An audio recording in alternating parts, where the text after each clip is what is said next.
Hey, how you guys doing? This is Camille and John from XML Study, PIK, and we're gonna show you charts based on the 3-week time frame today. Hey, John, how'd you come up with the 3-week? Because it ends today, and you have to understand as a trader, you can't be locked into just one time frame all the time. Now, it's like day traders, they're stuck on a 15-minute, 30-minute, 45, so on and so on. But when you become a seasoned trader and you look to long-term investments, the first thing you need to do is start looking at when time frames end. And one thing I have noticed is the 3 weekends today, coincidentally, along with the 1 week. So first thing we would do to see kind of the gauge of the market is start looking at, Bitcoin, of course, the driver of the market, to see how we're looking on the 3 week, and then start looking at other tokens to see, okay, where are we really setting at and what can really kind of surprise us in the next few weeks moving forward from the setup. And again, I know we're going to beat a dead horse here because we spoke about this one being one of our top picks for November to DCAN, and as it, even with that little flash crash we had the other day, this is SNX, Synthetix protocol. Yep. You can see that advice to DCAN has not failed us yet. No, because that was, I think we talked about it around the 260 level or something. No, it didn't hit my 250. I think I had it at a 258 take profit 4 target and didn't hit that yet. So it might have been a little bit before that, but still somewhere in that area. Yeah. And now we're at 290, and we're actually going much higher, I believe. So the topic of today is 3 week. Just going through my favorite time frames, and you can see that we're still in this range, but we have a lot of nice momentum here on this rise, and the battle will take place around 330, I believe. Here, those two tops.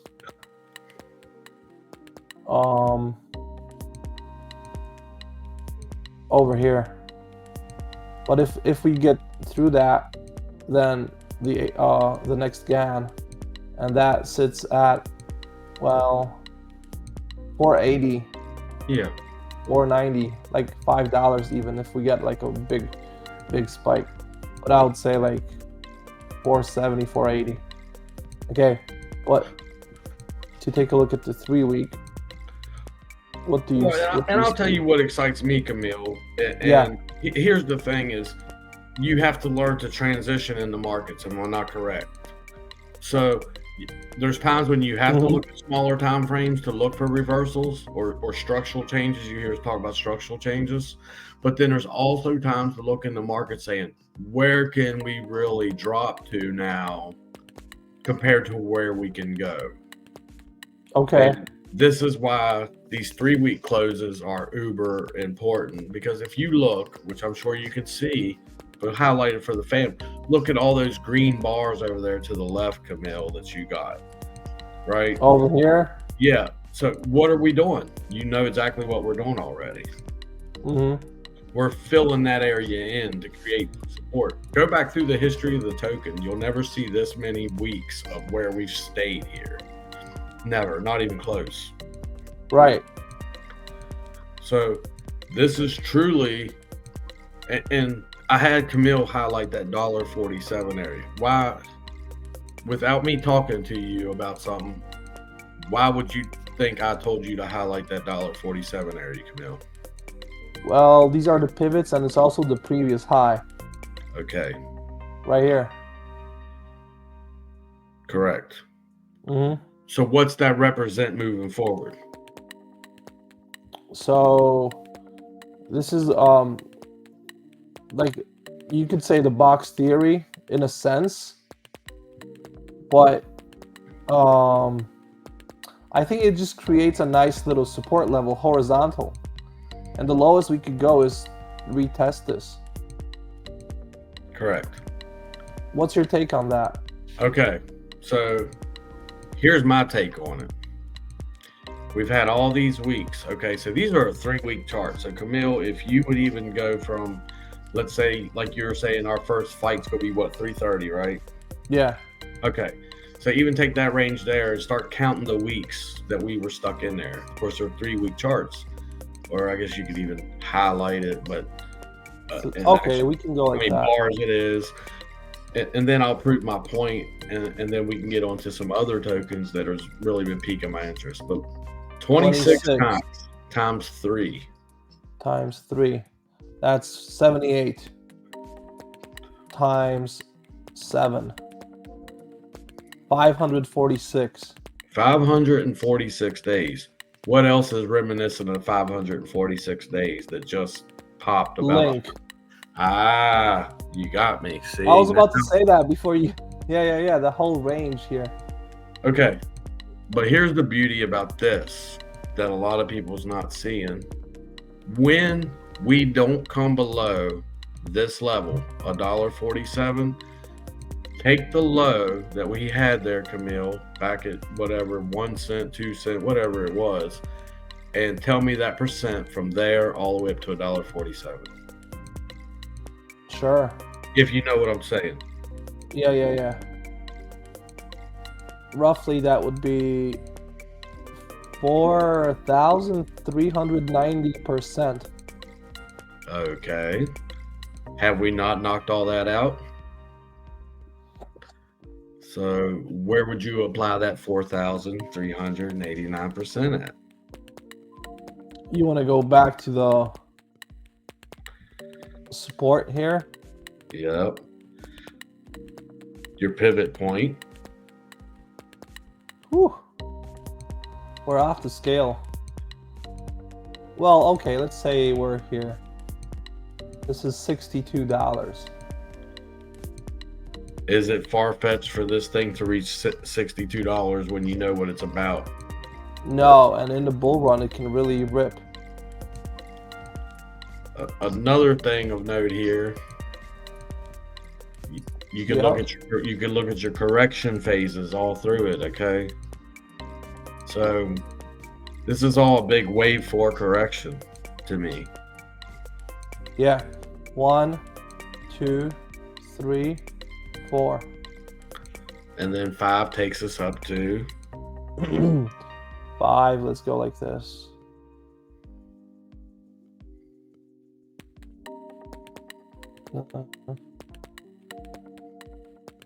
No, that's, wait, let's do the 1.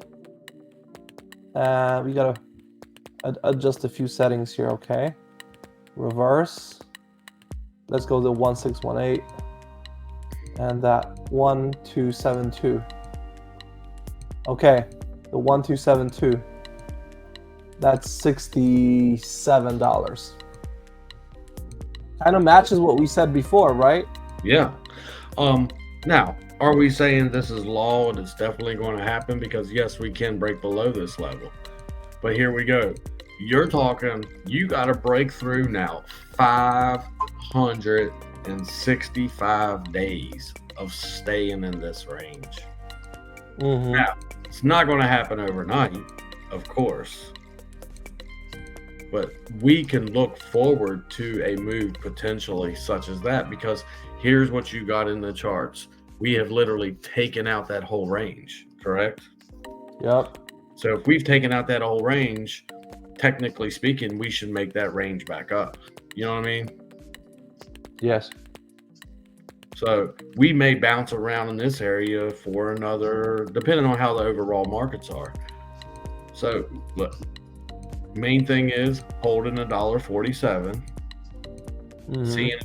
seeing if it maintains.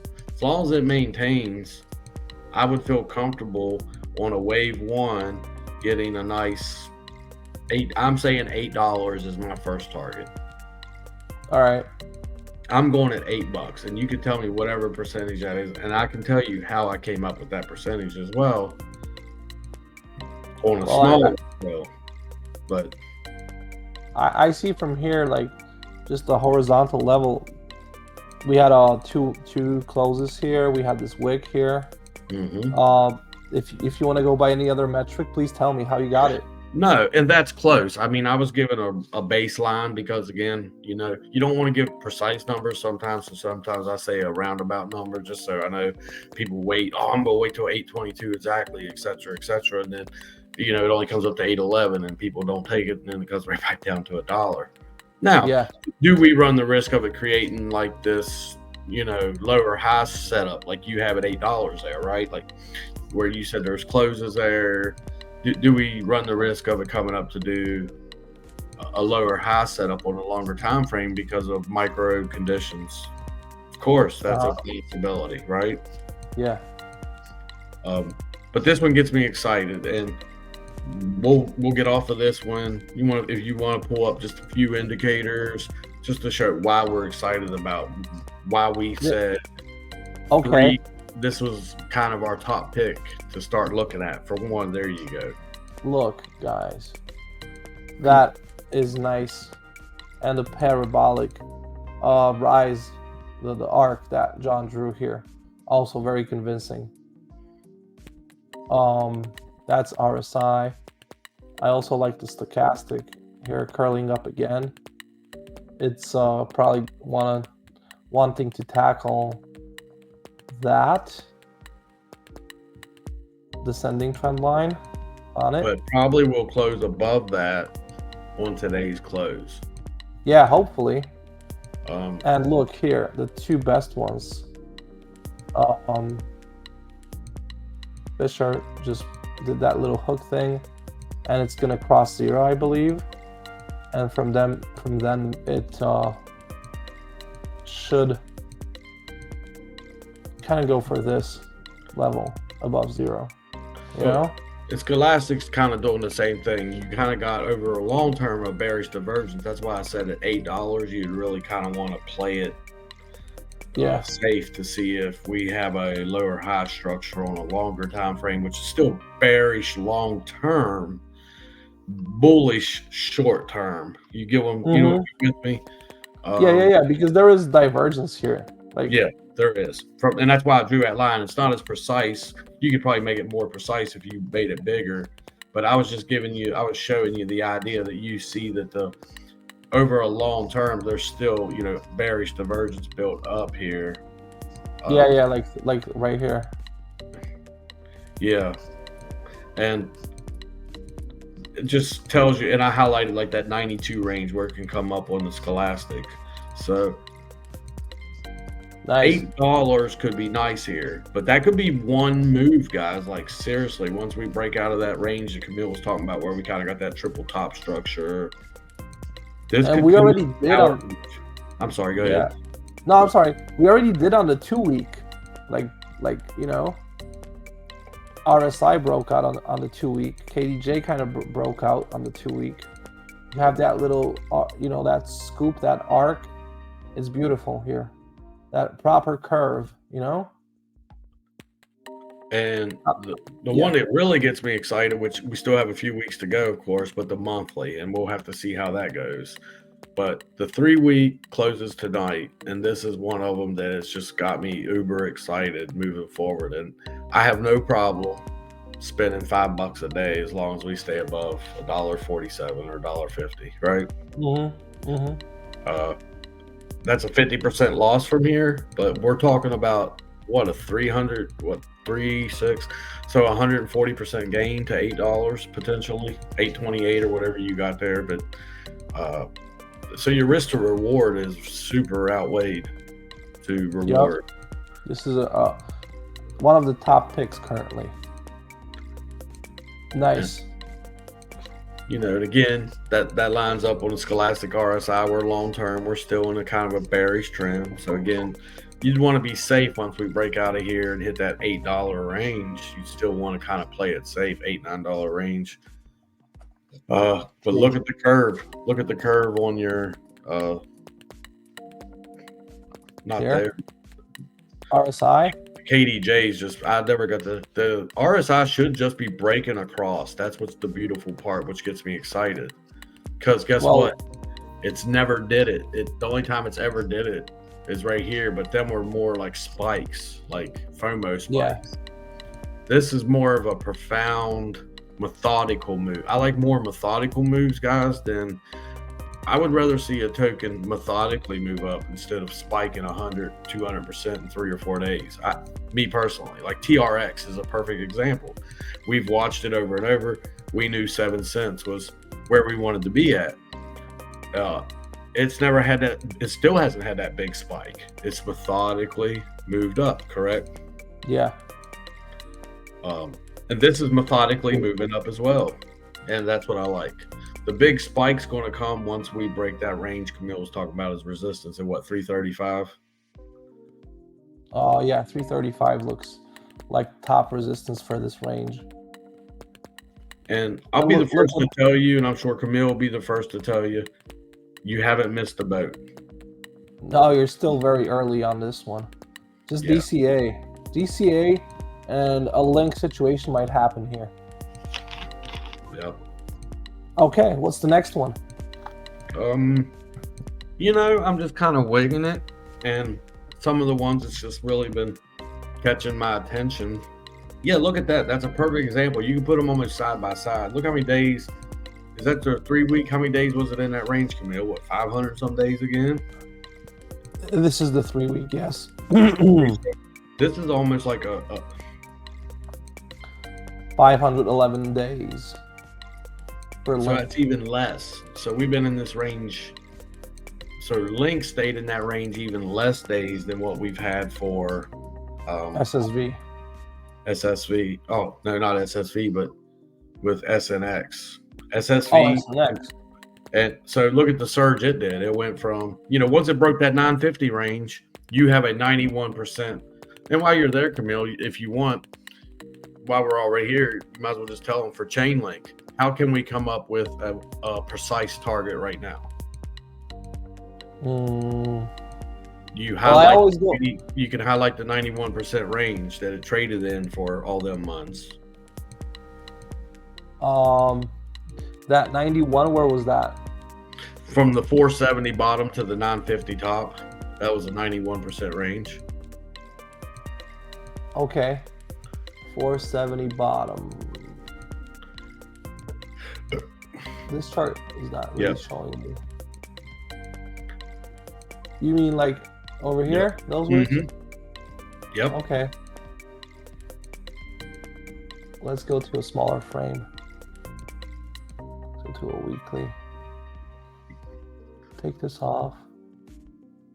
Okay, so from here, you want to go to 950? Yeah, 950. Yeah. So stack that 91% on top of the 950, and that will give you where we should stop. And we're still not done. Yep, there you go. That's 18.3. Yeah.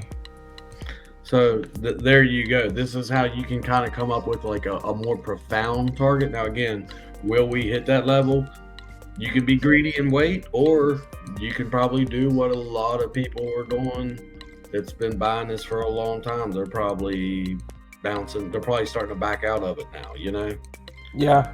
But plus we're like on a TD8 on a weekly, so it's only logical that we might have one or two more, like a TD9, like an exhaustion spike up into this range.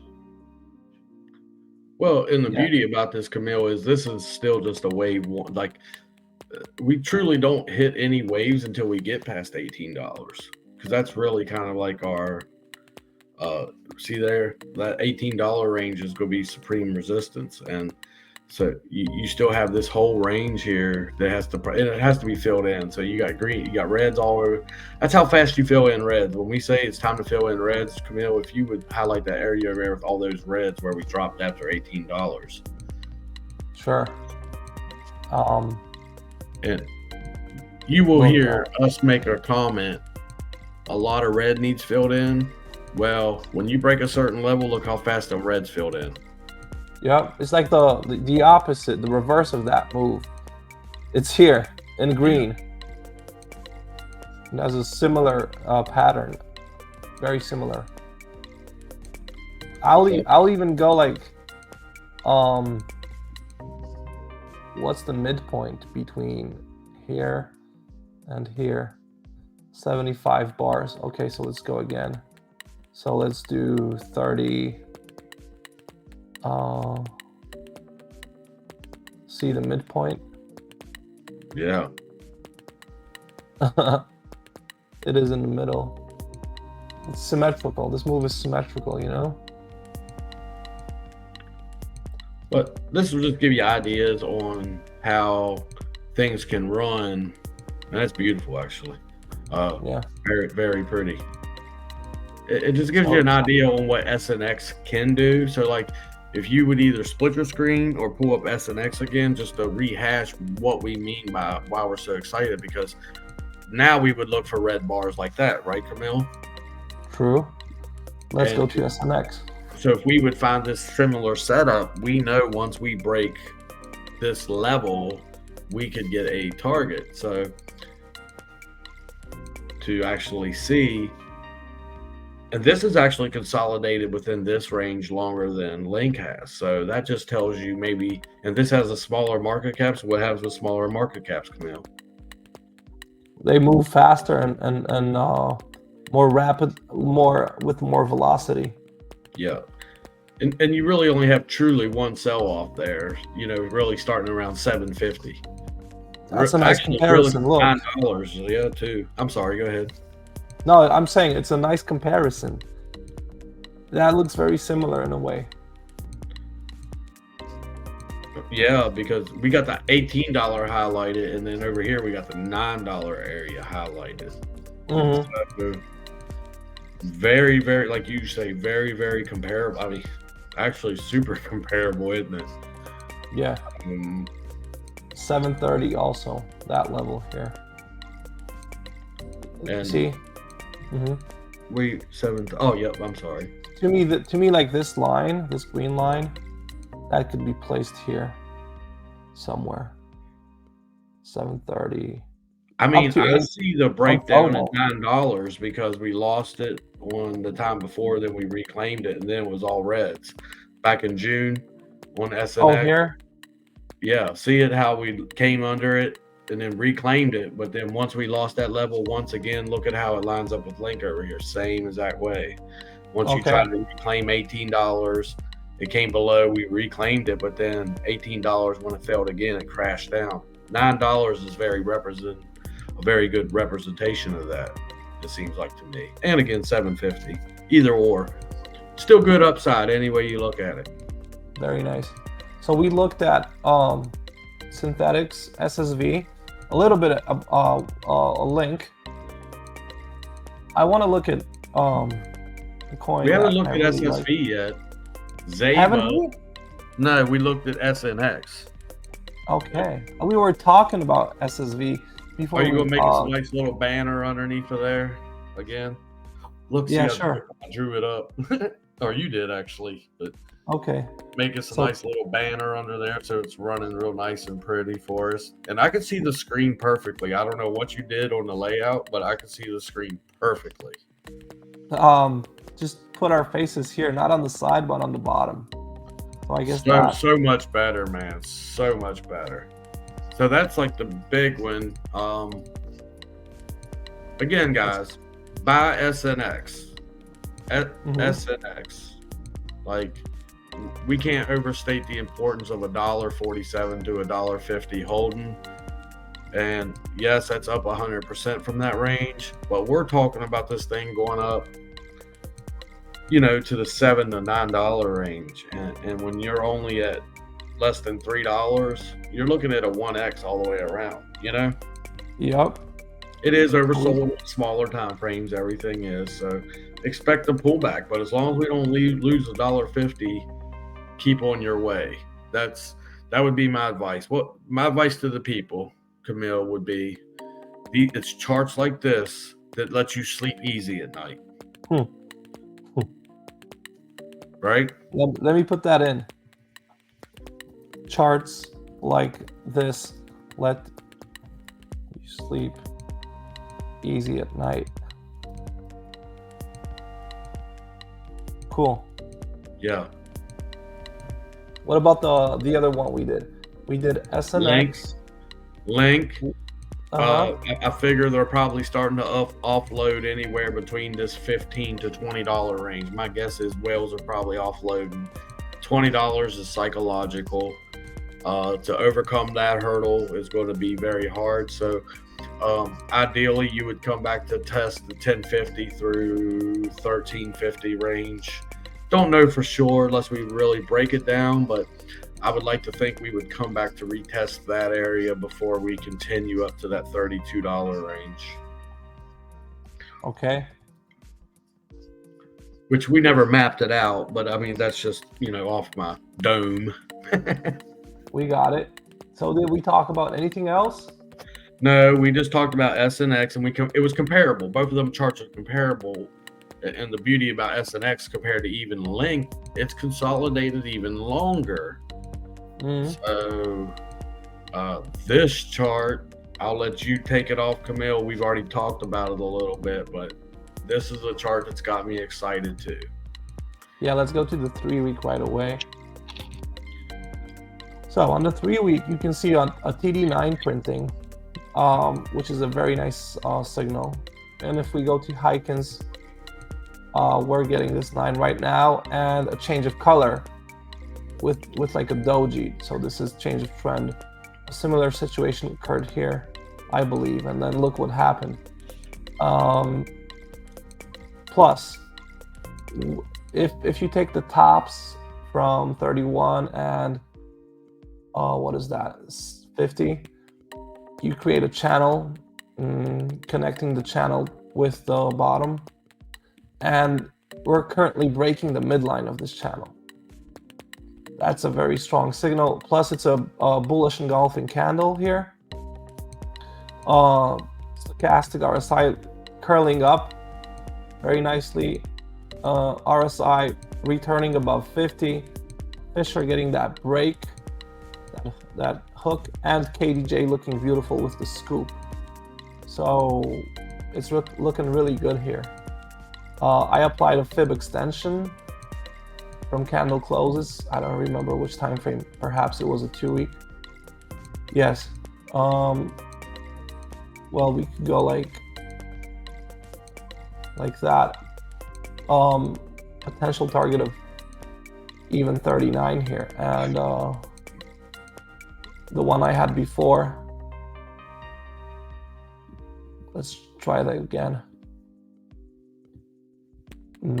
This extension will give you a target of first 26 and then $57. Basically, the top of this channel is our target, and the longer it takes, the higher that will be. What's your opinion, John? Well, similar to how we were just speaking about SNX. Look at all these candle closes at $20. Just highlight that $20 range. Look at that, all the way across the board here, all the way across the board. And what happens when we finally, let's say here in whatever time it may be, but I know it's only a few more hours away, but what happens if we do get a close above that? It's a solid candle close above $20. We're going to probably hit this blue line. Correct. This blue line right here. So, like, if you would even go on to the next, not today, but like if you would act like the next 3 weeks, again, Camille has 26 through 57.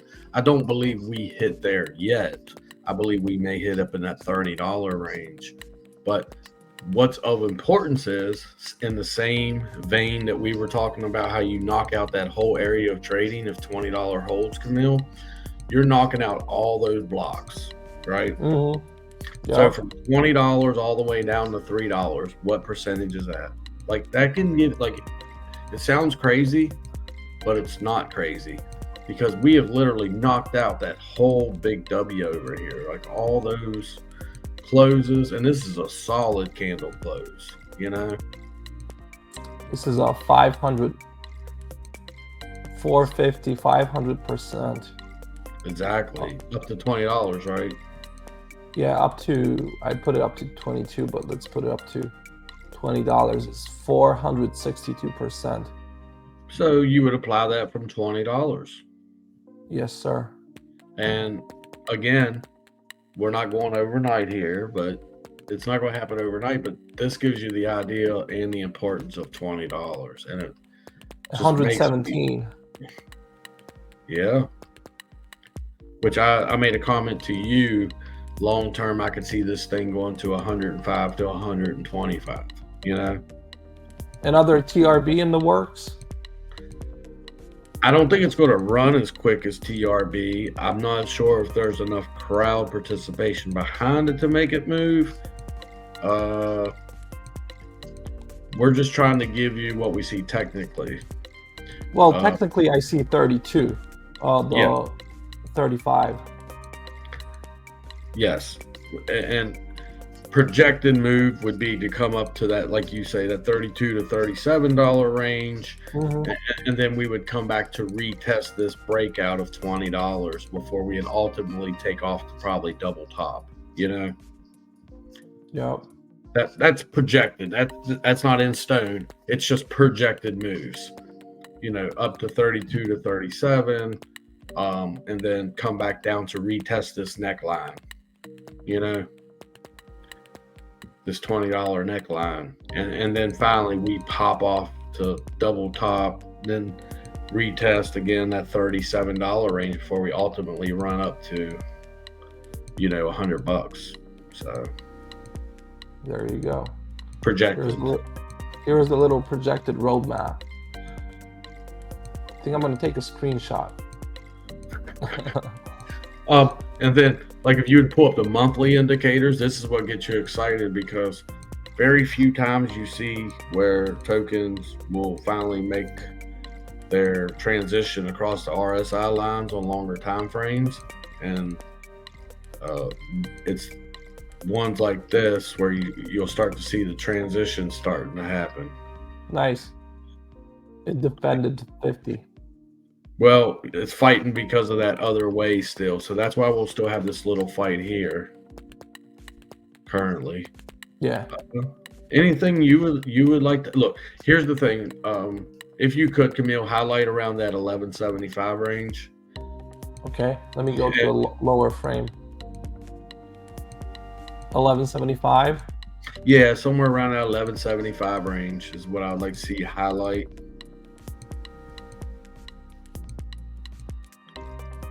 Okay. And the whole range, right?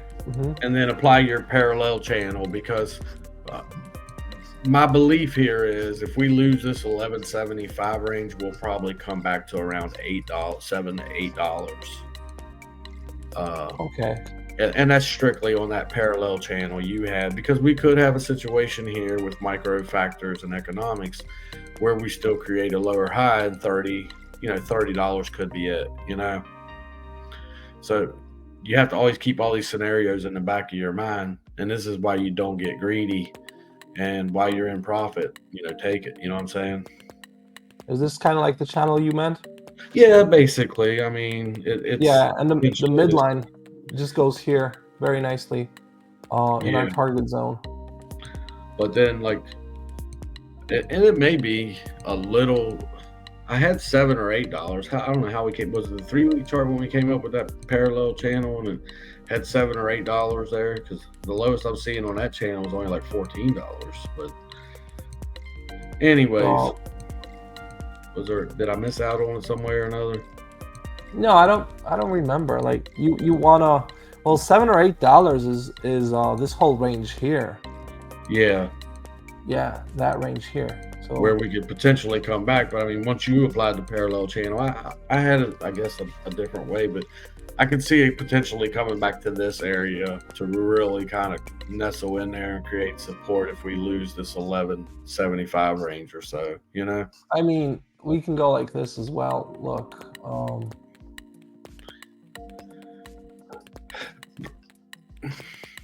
kind of like that. I don't know, kind of like that.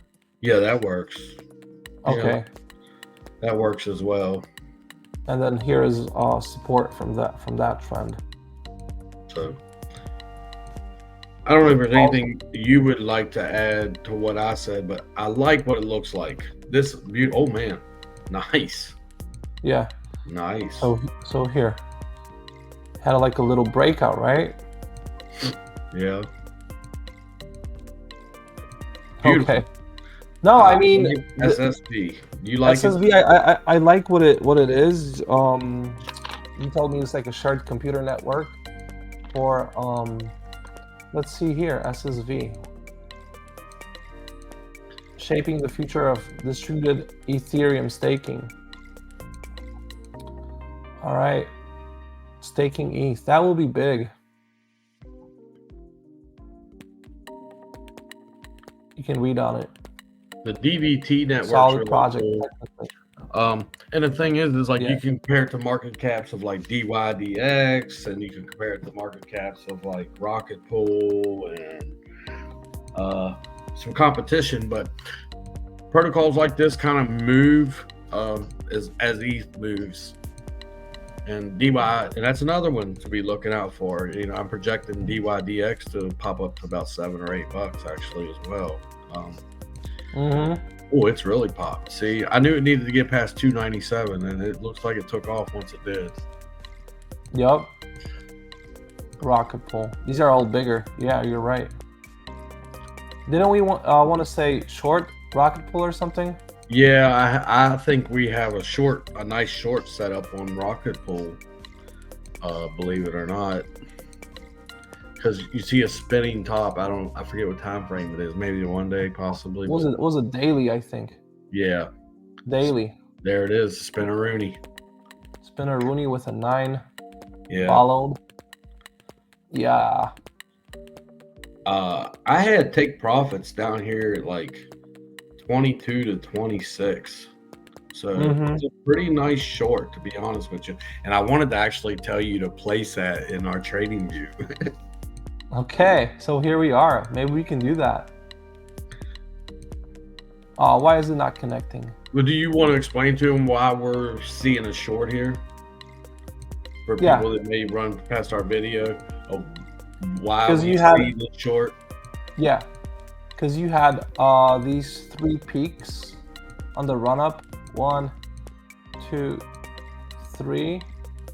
Then you're getting those spinning tops. We call it the Rooney, Spinneroonie. And you might get a little fake out, like, you know, trying to go here, right? Up to maybe 33 max. And then you break down. You break down completely. The only thing that can save us would be like, well, this is lost. Okay, so follow this, right? And you can end up somewhere here, like you said, between 22 and 26. And you have another trend line there from where you could start it back at like the 20th or whatever and then run it up. So like it could stop at like 20, 28 as well. Where do you have the trend? Oh, this one, right? Well, from where your trend line is, right? Yeah, there you go. Yeah, so you have 2 areas. Your first area of interest would be your first take profit would be in that $27 to $28 range, and your second one would be somewhere down in that $22 to $25 range. So let's try the good old trusted GAN. Okay, set up a 45-degree angle on a reset scale view to box your chart, you know, make it square. Then line up the 1-1 over the 45 angle, and you get these lines. Well, I like how this matches. Right, it's never like a super precise thing, but I mean sometimes it is. But this trend line, the thick blue one, would be a good catcher, and then another one here. So yeah, connect. Oh, we're here. That's why it's called a Spinneroonie. Spinneroonie. Let's play this short. Yeah, that's what I said. Well, I had the stop at like 33.50 or 33.70, somewhere in that range. Okay, let's do 33.70. Yeah, And How then much? Huh? first take profit I had, which I guess with how it's set up on there, I guess we got to take it all. We But can set up 3 separate trades. that's fine. We can just do one big one if you want. No, let's break it up into 2. So, $1,000 each, or $1,500 each. Then yeah, 1,500 is good. So how many units is that gonna be? That's gonna be like wait, no. Why is that 1 here? That's gonna be 50 units. okay. Market. We're gonna sell it. Yep. Sell 1. Take profit. Okay, what's the first take profit? 28. Okay, we can come up with another solution here really fast. Actually, if you draw me one more trend line, Camille, from your bottom red on your TD8 there. Sure. Here? Yep. Going like what? Like that right there. So I would aim, that would probably be my first one where they intersect. Yep. 28.05. 28. Yeah. Let's make it 28.1. Okay. Take profit. 28.1. Stop loss, like you said. 33.7. 33.7. Yeah. I think if it comes back up there. Okay, we got 1. Now let's take the other trade. 50 units. Take profit. And the lower target. Follow that down. Now, since you got that, follow where we got our conjecture point there. No, it's the same place. Just go down lower on it. Oh, you mean what, like where like you that? had? No, where you had it already. And then see where your intersection was, where we just got our take profit at there. How we got our take profit at that number there. That one. Follow it straight down. Okay. There you go. Yep. Let's say 23. 75. Okay. Stop loss is the same. 33.7. Yeah. 50 units. Let's sell it. Boom. I'm gonna mark these levels with horizontal lines. So that was, what do we say, 28.1? It's right there at the conjecture point. Right there. Yeah, I think I moved it a little bit. Okay. But here's the thing, if we could come back, and that would probably line up with your 0.23 or something as well for a retrace. If it stops there, we would probably cancel that sell order and probably take a long to take out that high. We'll just have to see how it develops. So what do you think? We got something canceled here. I don't know why. What got canceled? I can't see that part of the screen because of our faces in the way. Take profit. I think they're both running here. Okay. I'll figure this out later. Anyway, positions. Oh, it did get canceled. Look at that. We're up on comp $210, but we're down on, oh man, VeChain must have really just got hit all of a sudden. Yeah. 228. I got a feeling it's coming back to around that 17, 18 range to retest the golden cross anyway. A little upset with myself on that trade. Nah, we're fine. I know. What's up with this? See, this is messed up with trading geek. Let's do it again. Are we selling it now? Yeah, we're selling it. Again, take profit was 28.1. Well, it shows you 28.9. You want to adjust it higher? Yeah, we can. Yeah. Stop loss. $29. Yeah, that's fine. Okay. Just go. What's up? Okay. So it gets canceled. We should play with real money here, John. Not these paper trades. I mean, It looks too juicy not to call it, because look, you're already getting an indecision candle here with that green yard. That's an indecision candle trying to turn it around and come up to retest that 33.7 range or so. But anyways, saw it guys. here on you can put a little note there for Rocket Pool if you want down at the bottom. You don't have to. Sure, I will. I mean, we don't really want it. That's a short-term trade, and we try to give more longer-term advice here. So, RPL bonus. Yeah, just put short trade. See how $29 holds up. 229. See how 29 holds up. Yeah, it has to stay above 27 on the longer time frames. But we like Rocket Pool. We definitely did well, because we called the low, and then we said it would run up to 27 to 30, which that was a 78% call when we made it. Look at that. Yeah, it was a power call. Topping pattern. Look at that big topping pattern. The U, big old U forming right there. And I guarantee you, if you would look at your RSIs and all that, I guarantee you it would show your top at 2092, not at this local top here. I guarantee it. Because a topping pattern. What do I mean by topping pattern, Camille? When you see that, when I say you see a topping pattern, it sticks out like a sore thumb. Pattern recognition. Here we go. Pattern recognition again, right? On stochastic, you're right.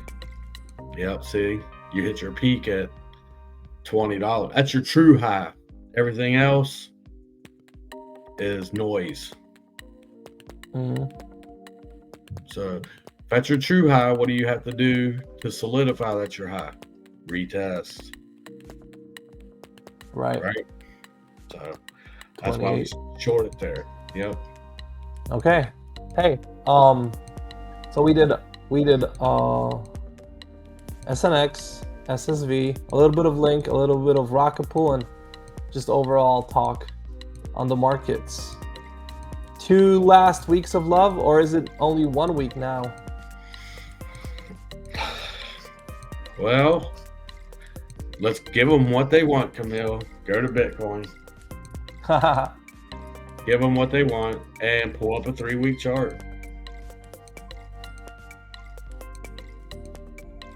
Oh, nasty. I mean, it still has more room to run. I like the KDJ on it. Yeah, it still has more room to run. It's actually broken down the KDJ, as you say. It hasn't completely peaked on the Scholastic. You got a nice curve on the RSI. Yeah, we're still in a parabolic move on the actual dollar amount. We're still parabolic from 25,000. My interest lies, at 44,000 or so. Okay. Do I see us FOMO into mid 40s? It can happen. Do I think it's a justified move? That's a different story. Right. But I mean, overall, it doesn't look that bad. But when you look, so 3-day, 5-day, we're super maxed out. So I'm still thinking we need a pullback. True. We are maxed out. Wait, where did all these angles go?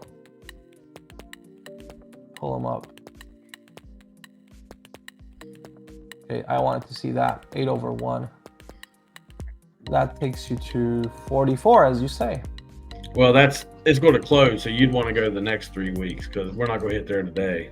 Not in the next couple. Oh no, definitely not going to hit there today. But yeah, so it's not. Those lines are. Yeah, those lines are not changing. No. We'll give you what you want. As crazy as it sounds, Bitcoin still hasn't really found its ground yet. As much as people think that we're in like a run-on bull market here, it still hasn't found its ground yet. I know that's crazy to say. The one thing I do like, we've definitely broken out of here. We're holding the 111 on the weekly, which is uber key. I know what you could pull up, Camille. Yeah. The PI cycle indicator. Is it going to be here? I don't know if it's actually on TradingView. I've always just Googled it and pulled it up. Oh, it's not going to let us get it. Ain't nobody trying to pay for it. Oh, it gave it to us. What? Stop. No. It's just like that. I mean, it doesn't show you much. No, it don't show you what it all entails.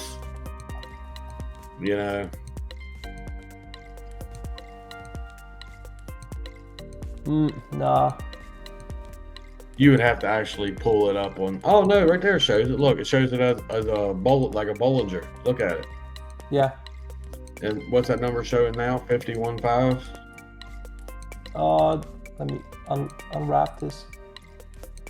It's showing 52.7. And the bottom is showing. The bottom is showing 18.3. So that's kind of neat. I never knew there was an indicator like that on there. That's kind of neat. See, it shows the 350 and the 111. Look, see it right there. It is, bro. Your next 111D and all that. See how like right when we tested it, it kind of took off. Yeah. I don't know if you can make them brighter, that green brighter or whatever. Here, this green in the middle. Yeah, the other one, the PI cycle, the one above it. There's two different PI cycles you got up there. The one says 350 and 111. That one. Yeah, but it's just it's showing this little thing here. Oh. This is all it was here. Oh. Yeah. Let's go to the official one. But that one's nice though. I like where it shows where the lows kind of at. That's what I like about it. Yeah. That's actually pretty neat on there. I didn't know we could get that. A lot of times they want you to pay the premium or whatnot for it. Mm-hmm. And these both are at 29 or 30K, the midlines. And the bottom green is only at what number? Bottom green? 18.3. So there's your downside risk, essentially. We're still not out of the woods, as much as people don't want to say. Beautiful. Look what happens when you reclaim that orange line there, Camille. Mm-hmm. We're trading in, but we're very favorable to that area there where we're trading in, but what we call in the gut. We're trading in the gut between the yellow or the orange and the green line. We're trading in the gut, Yep. And what's that top right now? Wait, because I messed up. I hate that's the one thing I don't like about this site. And that site is very nice. It'll show you a lot of good indicators, not just for the PI cycle. So if you're not familiar with it, guys, look at this one. It's called Looked Into Bitcoin. It'll show you a bunch of different. We can play with it there for a second if you want, Camille. It'll show a bunch of different indicators. It's really useful. So that number now rests at, and you see it's curving up. 52K, and then the orange line is what? 28.8. Yeah, 28.8. So that's your line. 28.8's always been our line in the sand, remember? Yep. Ever since 2021. And if you would make it smaller to see how we react there in the gut, very different, like 2016, how we finally get above it and then we're just stuck in the gut here. Now, the moving averages was a lot tighter than they was then. Yeah, let me just have a nice view here. Okay, see? The moving averages was a lot more tighter, than what they are now. But you can still kind of find a favorable scenario there for the PI cycle indicator. It's a weird way how they come up with their moving averages, but it has been pretty much on point, and I've used this. It's I'm giving you one of my secrets. It's kind of one of my tools here, Mm-hmm. What do you think?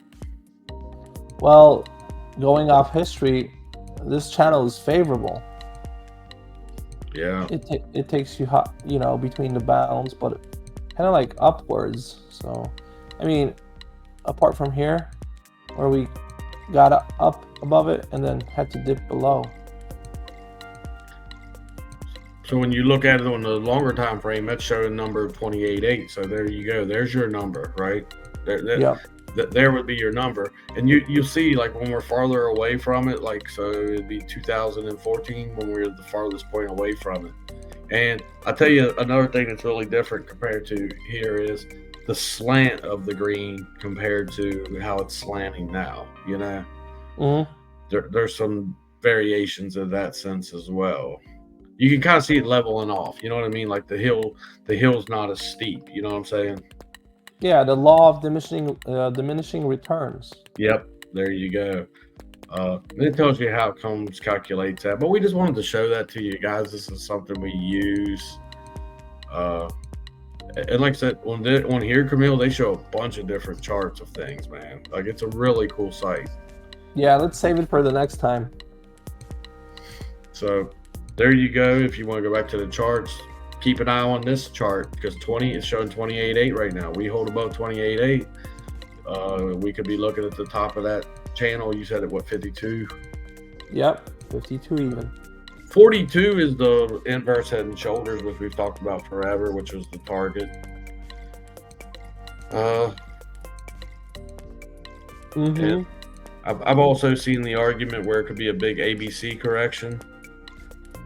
And then the B at 52,000, and then we come back to finally sweep the lows because the economy just sucks too bad.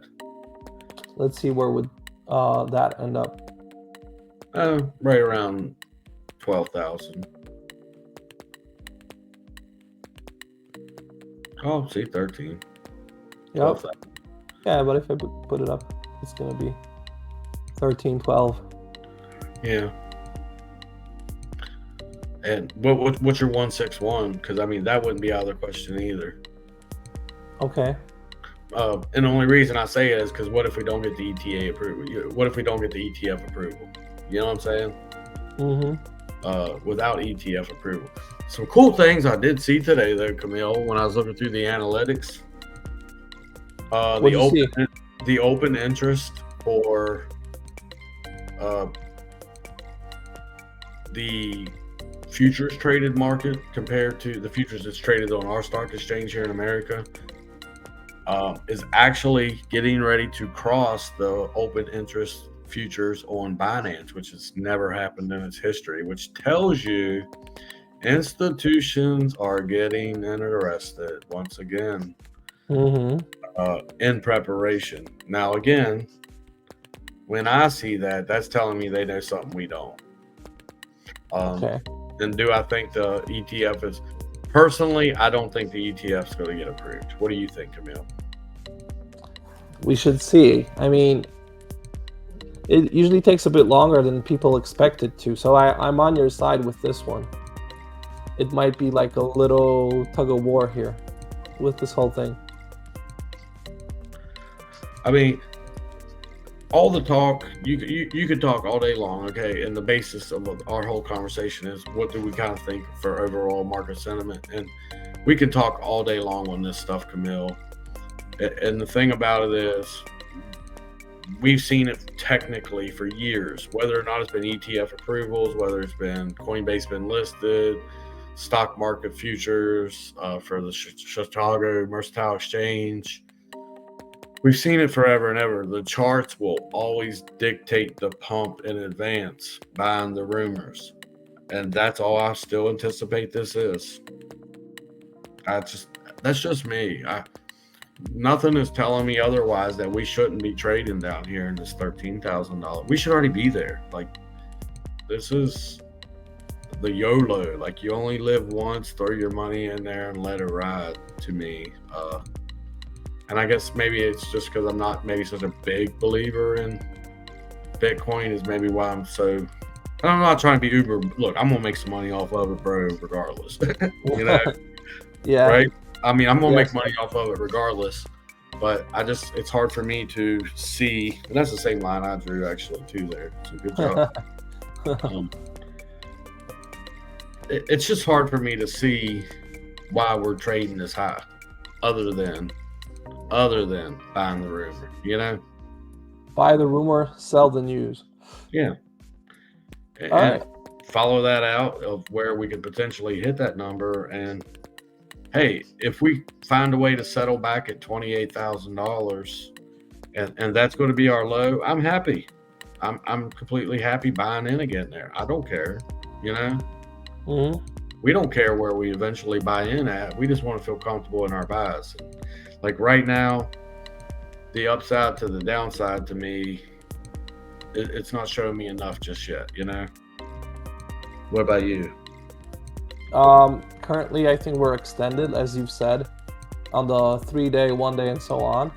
So for me, I have enough exposure, and I think I'm not going to get more when everybody's so happy in the market, and there's kind of like a fear and greed situation and FOMO a little bit. My friend is asking about, you know, he's been quiet for a year and now he's asking about Bitcoin, and that's a signal from the street, you know. When your friends start asking you about Bitcoin, that means you better pack your bags here and cash out a little, because Yeah. that's what happens, you know. Similar situation happened to me. This guy, he texted me the other day, and again, he only texts me when he loses a lot of money, or Right. he's ready to jump in when people's talking about something. And he texted me a few days ago, and he said, "So should I be buying Bitcoin right now? It's over $35,000." And I didn't even respond back. I mean, not to be rude, but I've tried to tell this guy over and over how many times that, you know, I would help him out to control his, you know, money to make sound investments, and they only need you when they need you. So, Yep. and I'm not down for that. One other thing, if you don't have nothing to add here, like you said, smaller time frames are still not looking very good.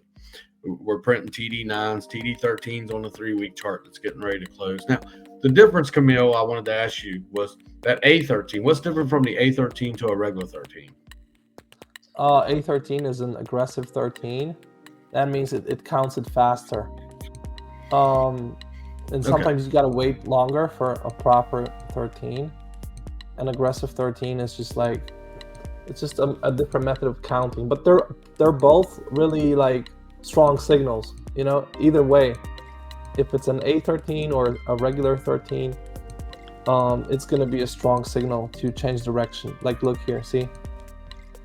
Well, I understand it on the bottom side. It confuses me a little bit on the top side. No, it's the same. It works the same way. Look, you had an aggressive 13 here, and that was the peak. And then I was reading, and correct me if I'm wrong, but when a 9 stacks up to a 13, you're getting what they basically would say like a double whammy signal of get out, get out, get out. Yeah. Because Okay. a 9 is first, and then a 13 follows from that. But like we've seen that many times in our Trading View channel when we posted things in the charts. So you guys, you might want to sign up and join us, because we give a lot of really cool insight there. When I see the 13 and the 9, like you say, bunched together, that's a super strong signal. And there were many charts in the past 2 months that were showing that on the bottom, and then all these pops occurred because we were so oversold, you know, and that was a very strong signal as well. The combination of a TD9 and a TD13 very close by. But you're mostly you want to look for those 13s, you know? Okay, so on that note, and the reason why I brought it up to you is because how you scroll down there at the bottom for your things, the 3-week chart is displaying a 13. Yes. So how do we address that moving forward and then we'll go into ETH, Bitcoin, and talk about the bar pattern, which rejected at the top of the bar, you know, top of the run part of it. If you don't mind, we'll talk about that to give everybody kind of some insights on yeah, are we really into a bull, you know? Yeah. Bull or BS?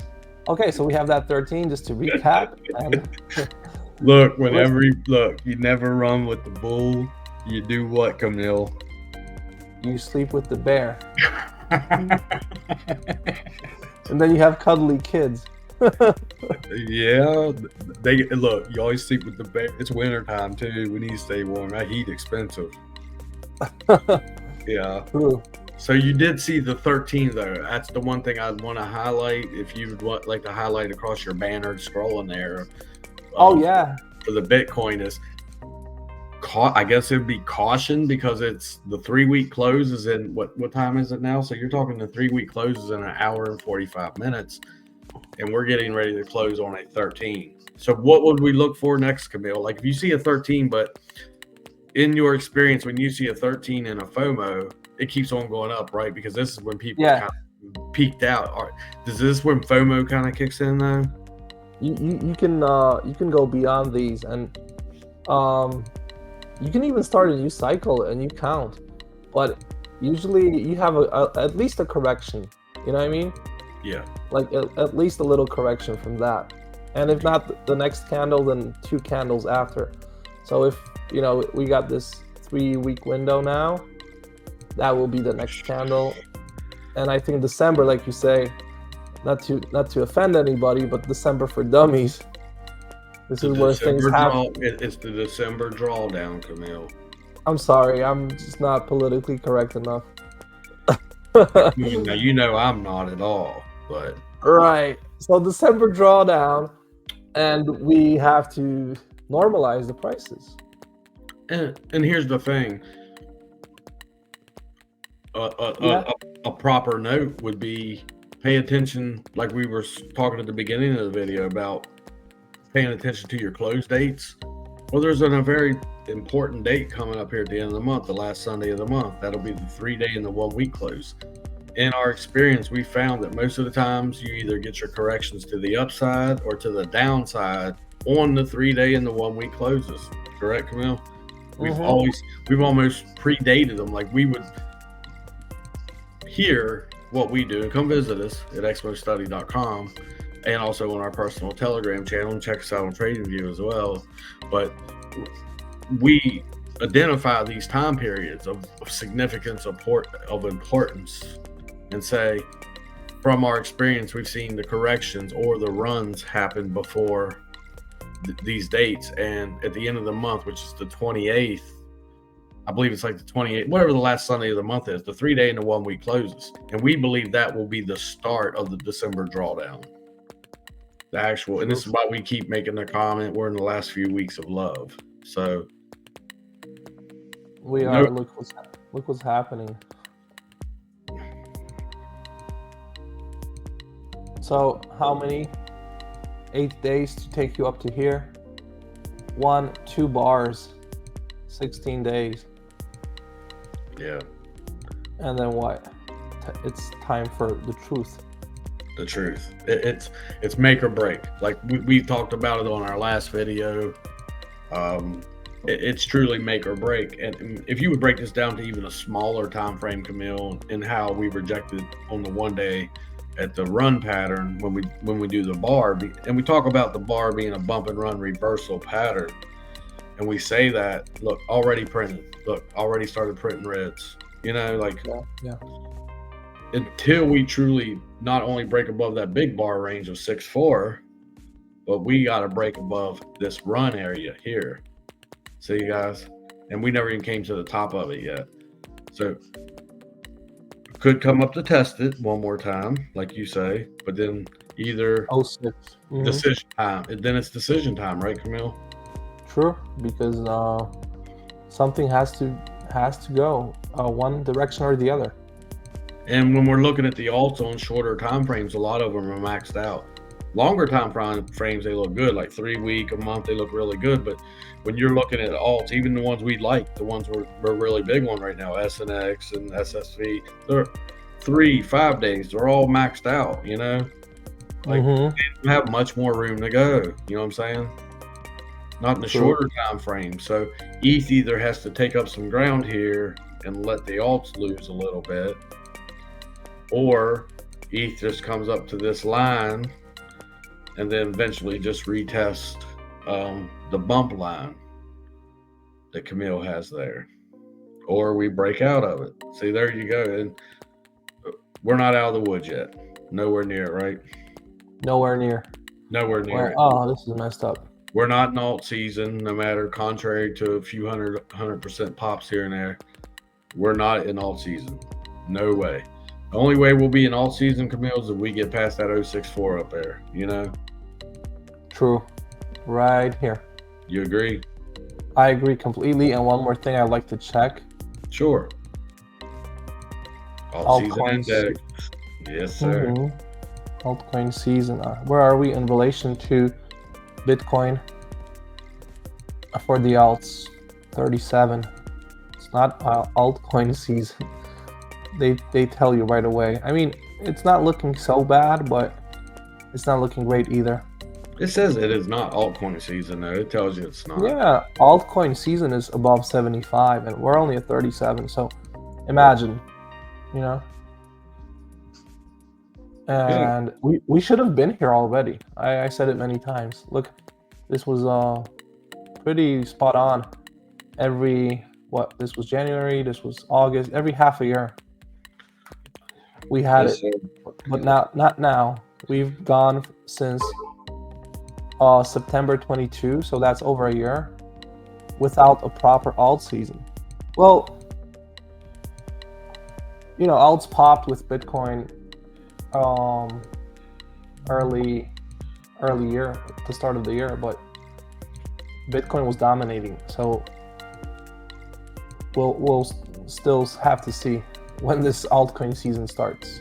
Yes, sir. All right. You want to give them one more bonus, and then we'll be on our way? What is it? UMA. Oh, right. I'm excited. Okay. Let's go. I like UMA. I've been a fan of it forever. You look at that. Isn't that cool, though, that VeChain? Hey, just show it to them. Why not, right? Yeah. You guys got to watch the video in our trading, in our Telegram channel. And it's also here on TradingView, no? Yeah. I made the video on TradingView, yeah. But John explains it, and guys, go watch it because it's fun, and it's just a neat way of presenting it, the charts, and it's a cool little metaphor. So I'm not gonna go into that. I'll leave that little surprise for you. It's really cool to watch. It's a 6-minute video. I think you'll be entertained and you'll like it. Plus, it's a lot of technical stuff here, so, but in a digestible way. So UMA. Is it Thurman? Okay, nice. Look at that, guys. The indicators don't get more beautiful than that. Really, like. There you go. Take it up. Take it off, Camille, and I'll tell you what I see. I just see the beautiful indicators, the stochastic, RSI, the KDJ. Still want to see the, you know, we could apply Willie, Fisher. Fisher's nice. Okay, just crossed, the blue crossed the orange. What else? Something like that. Okay. So that's a you know. What I see of more importance and significance is I actually look for like candle closes, and look across the board at like how many weeks we were in this range, and then we had a solid candle close also, you know. Well, this whole range can be shown like this, I believe. That's the range, no? I never looked at it like that, but good job. Yes, sir. Okay. Yeah. And there's a lot of red here if we pop through. You know? Yeah. So where do we go? I will just say one thing of what really got me excited about this chart. Do you see the last time? If you make, can you make the RSI big after you do your 40? No, you don't do it right now. You can finish what you're going to do. No, go ahead. No. This is important. So look at the last time we popped over the RSI back here at the beginning of 2023. Take that percentage from the beginning of 2023 until we peaked. Apply that same percentage from this break we just had. Okay. You with me? On the price. Yes. Look. 120. Now, do you see how we just broke above it again? Find the candle where we just broke above it. What, did we break above it on that candle or the green candle? Maybe here. No, this one? Was it the green candle? I can't see it because it's really small, but oh, the RSI. Yeah, did it break above the midpoint on that one? It was it's a candle right there. It was yeah, that it's a 3 week, so it's kind of hard to, but yeah, we can apply the one before. So take it from the close there, same percentage.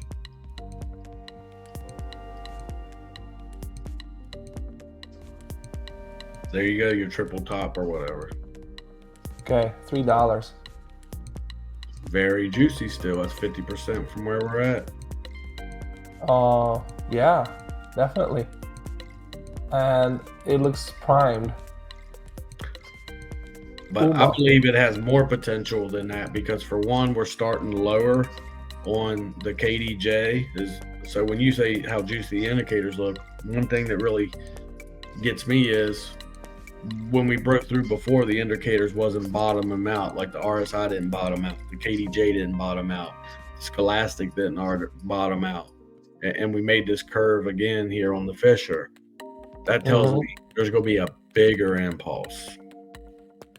Okay, might go here. $5, roughly five, between anywhere between 4.30 and 6. Nice. And as high as $18 under right market conditions. Okay. 18 would be somewhere here.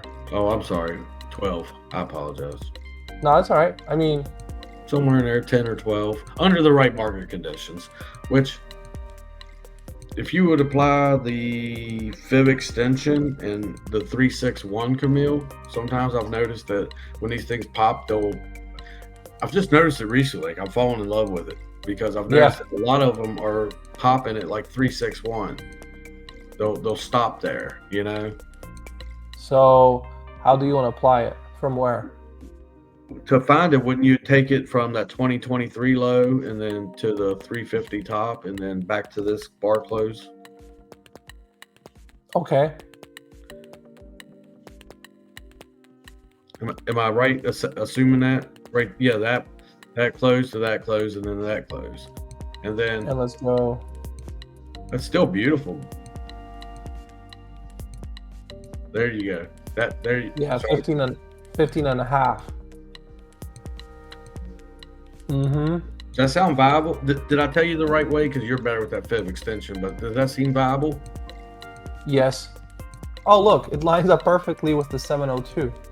Incredible. Great job. Incredible, right? What's your assessment of it then? I mean, that's a lot of ground to cover, but in due time, this is very, very probable. For now, I think a lot of red. For now, I think somewhere around $6, just under $6 would be my target. I agree. Like we've seen it on all the charts. When does it really start bleeding the reds? How fast does it make it back up? And here's the thing. The key with this chart I've noticed is it's right around that $1.90 range. Once we really get a nice close above this $1.90 range, we should be ready to rock. Yeah, and UMA is like what's it called? It's like Link and TRB. It's Oracle. No, it's a synthetic protocol too, I believe. It's a synthetic. Yeah. What's it do? It's a money transfer. You'll love this protocol, bro. Oh yeah, I remember now.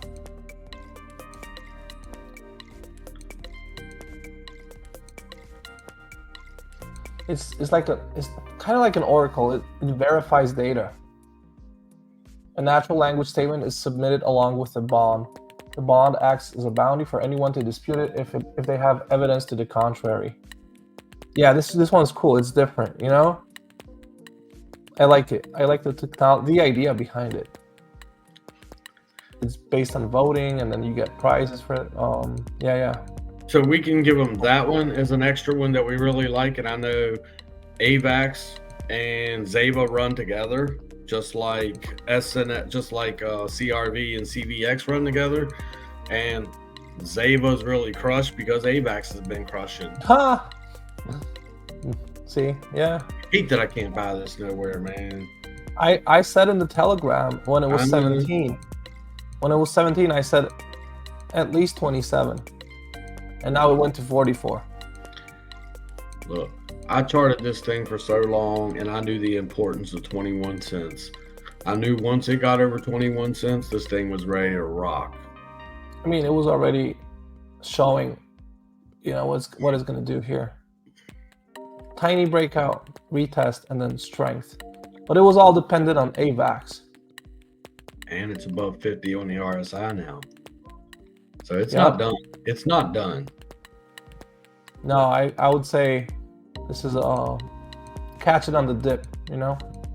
Very strong. If it dips much. I mean, you don't want to FOMO in, so at least DCA. Where are we going to? Right off the top.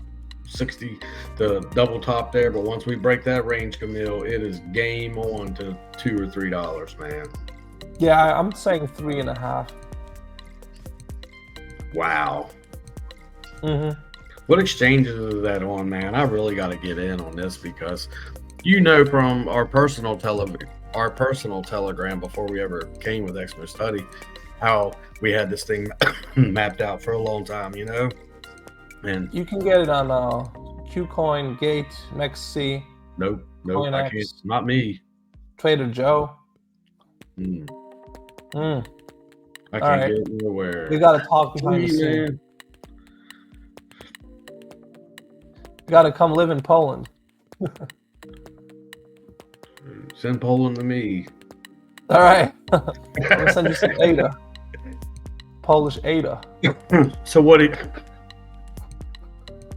what are you thinking, Camille? I'm a movie star. You didn't know that? Yeah. I mean, at least here, look, on this move alone, we can go to 63 because these are the candles here. I'm so upset, man, when I see this chart. Because like I said, we mapped it out for so long. We knew these numbers like the back of our hand. And knowing I haven't been able to buy it, and I see this, like SSV, I can't buy it nowhere either. And the power call, Dero that I made, you know what I'm saying? Like, I can't buy it anyway. It's like, it just frustrates me, man, that I can't get it. Well, you're a great technical analyst and you provide a fantastic service to the people. So this is valuable more than money. That don't help when I need gas in my car. Okay, so you're saying 63 cents. 63. And if we bypass 63, now you can apply that fib retracement there as well, right? Your close at 2023, and then the local top there, and then the 13-cent close we just had. That would give you some ideas as well too, right? Without eyeball. I know we're eyeball and level trading, but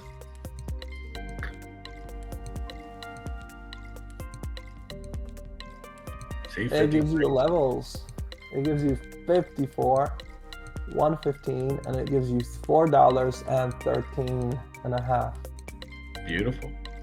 Mm-hmm. We like this one. I mean, but AVAX is running, so when AVAX runs, this one's going to run too. Yeah, play it to like 55, 60 cents, 65. All right. You can even get it now. I'm sorry, go ahead. No, I mean, I was just a FOMO advocate at this point. You can I get in don't now. mind. See, now me, I personally don't mind this because we're still at the bottom of the channel. I don't mind it. I still don't mind this price. I think anything over 50 cents is a steal. Yeah, look, we gotta at least get to the other side of the cloud. So that's 60 or 57. You know? Indicators, well, that's a weekly, so you can see where you starting to stretch out, where it's starting to round, making a round off like it did over here. But so even on your solid close here, Camille, back in January, you had 1, 2, 3, 4 weeks where it stayed sideways before it started dropping again. Yeah. And it kind of wobbled and made a high. So it looks similar to that pattern there as well. Still beautiful. EMA ribbon. Okay, yeah, that orange line. Looking good. Looking really strong here. Really good. And then there's another little bonus for you down there for so where would we catch the dip at, I guess? Catch the dip. What's it need to hold long term? What if we just 30 cents? People, oh, long term? What if we just tell the people, look, you don't want to fall below this level. DCA, like it's up now, spend only $5, right? Spend $5 today. But I would say a safe bet would be a triple bottom scenario, and that's a huge. Yeah, I mean that's a safe bet. But if you want to go aggressive, then yeah, then 33. Here, yeah, 33, 30, 31. Okay, cool. So let's put that in the notes. Yep. 5, and I think that will be the last one. No, XAVA. Catch the dip at 33 to go. How far? How high? We're probably going up to that 161 then. Probably 115. Okay.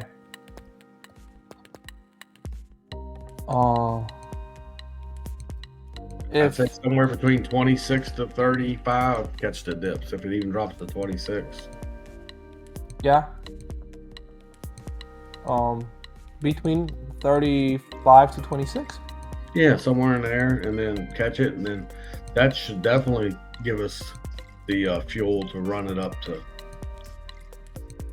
$1.15. Now, the last one, since they run together, can AVAX hit 22 off of that, like that same chart I posted? Oh, definitely. 22 is what I'm aiming for here.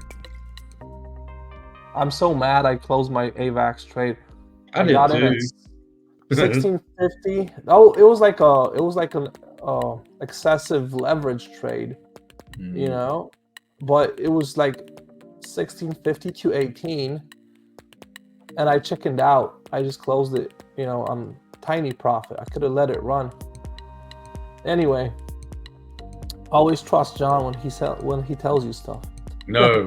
No. I'm joking. I just went to sleep, and before bed I canceled the trade. I closed it with, you know, small profit. Woke up and it was at 18 precisely. That was funny. I told you not to close it though. Yeah, but I'm kind of scared, you know, I'm kind of like, I protect my capital a lot, so. Yeah, it's okay. There's always opportunities, but like you got a channel there that we're in right now that parallel, like, we're getting ready to break out, bro. And like I said, 22 is my first area of interest here.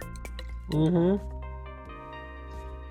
You want to go off Wix, then this will be higher. Wait. Extend it. Yeah, right there. Close, huh? 22. Yep. Gives you a nice parallel channel right there too to run to the bottom of that. So if we reject there, it may give you an idea. And that's your edge to edge move as well. You always talk about edge to edge moves on the cloud. See, I'm learning from you. I learn a lot from you, man. We learn from each other a lot, and I really like that you're a teacher and a student at the same time. Anything makes me money. No, but seriously, I mean, you're a basket of knowledge that I like on a lot of these things, you know. You Thank you, get to sir. the more technical area of it, and I rely more on instinct a lot of times, which what's my instincts telling me. I guess my style revolves more around market psychology and where I feel like we're really truly at, you know. Yep. Uh, We complement each other well. We might need a third person for the team to make us coffee, no? I can't drink no coffee, but they can pour me a Coca-Cola with like 7 ice. Bring you Coke. Yeah, bring you cola. Cola. But yeah, 22 looks viable. Definitely. Past 22, we can go to what? It can, again, this could be another huge breakout. We fill in the reds, so we go to, oh my gosh, anywhere between 56 to 65. Make a Solana thing, you know? we're not too late to the game.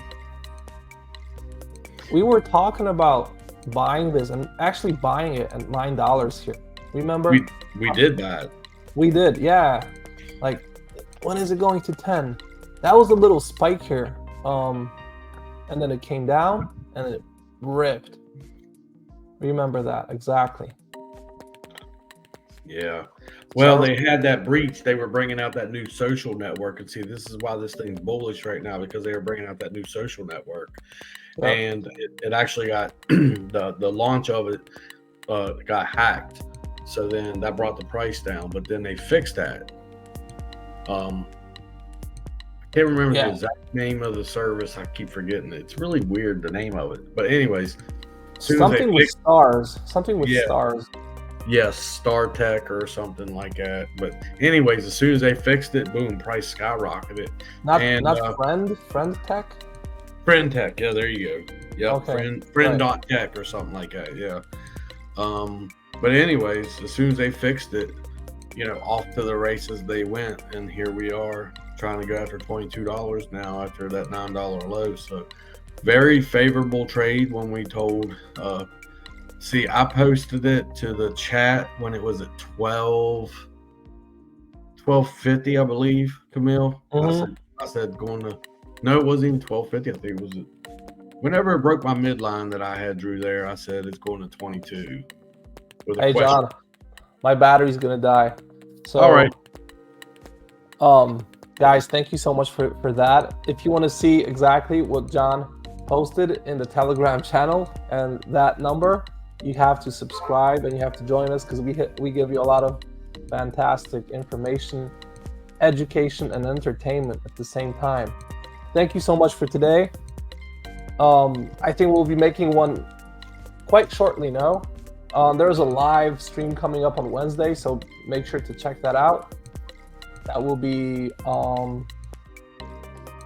New York time. That's 2 p.m. Yes, sir.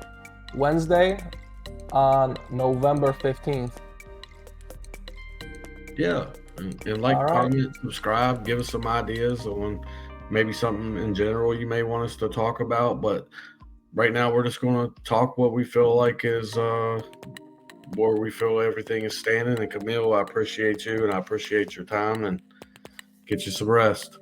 All right, John. Thank you so much. Have a nice day. Yes, sir. Thank you. Enjoy your weekend. Goodbye. Yeah, you too. Bye.